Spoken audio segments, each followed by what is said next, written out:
Good morning. I'm Michael Dowling, President of the IFA. I just wanted to communicate some key takeouts from the board meeting yesterday on the 6th of March. The National Financial Advisors Conference is moving along well. We're happy with the take-up so far. Normally for an IFA conference at super early bird rates, we would expect about 50 members to have booked. We're up around 250. We're presently in the period of early bird discounted bookings, and that runs through to the 30th of April. So get onto that quickly. If we need to extend the numbers beyond our target of 600, it may have impact on the rooms we use. So the sooner we know, the sooner we can make changes. You will have seen there are 2 practitioner board member terms up for election this year. We are happy to take nominations. All you need to do is contact your branch and have them nominate you, and then we'll just go through the process. If an election is required, we'd conduct that with the member voting as we did last year. Also, the independent board member term is up for renewal.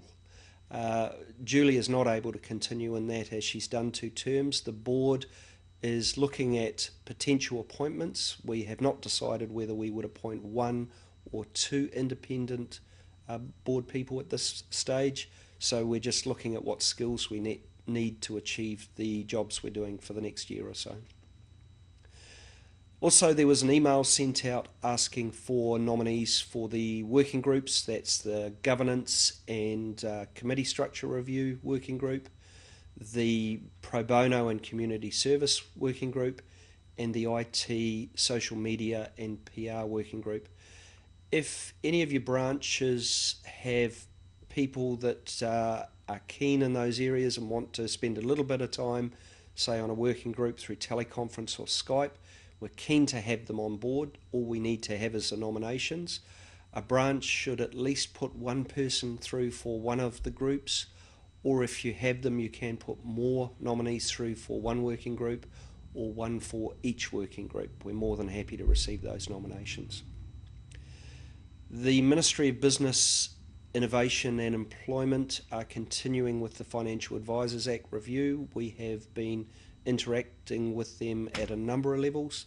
They are more than happy to take feedback from individual advisors, from businesses, from branches and from the Institute. If you have ideas or want to contact them directly, you're more than free to do that.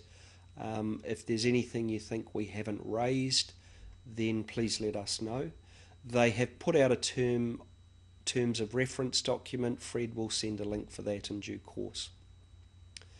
The board have been working on a document that aligns the strategic objectives from the strategic plan to the action items that we're doing in 2015, and that will go to the council once it's been approved for their feedback and consideration. From there, it's intended to be a living document that will just make sure that we're doing something in each area and that we are effectively taking steps towards the longer term objectives. We're continuing to do joint work with the PAA. You may have enjoyed one of the recent professional development days. Certainly the numbers seem to be a lot higher than we've seen in the past. And additionally, there's the joint venture we're doing with them on a National Financial Advisors Conference. Those are the main projects we're working on at the moment. If anything comes up that we think it's worthwhile working jointly on, we'll discuss it and work out a process for achieving that. If there's anything else that you can think of or some feedback you want to give, you're more than welcome to send an email to karen@ifa.org.nz. Have a good week. I'll speak to you again soon.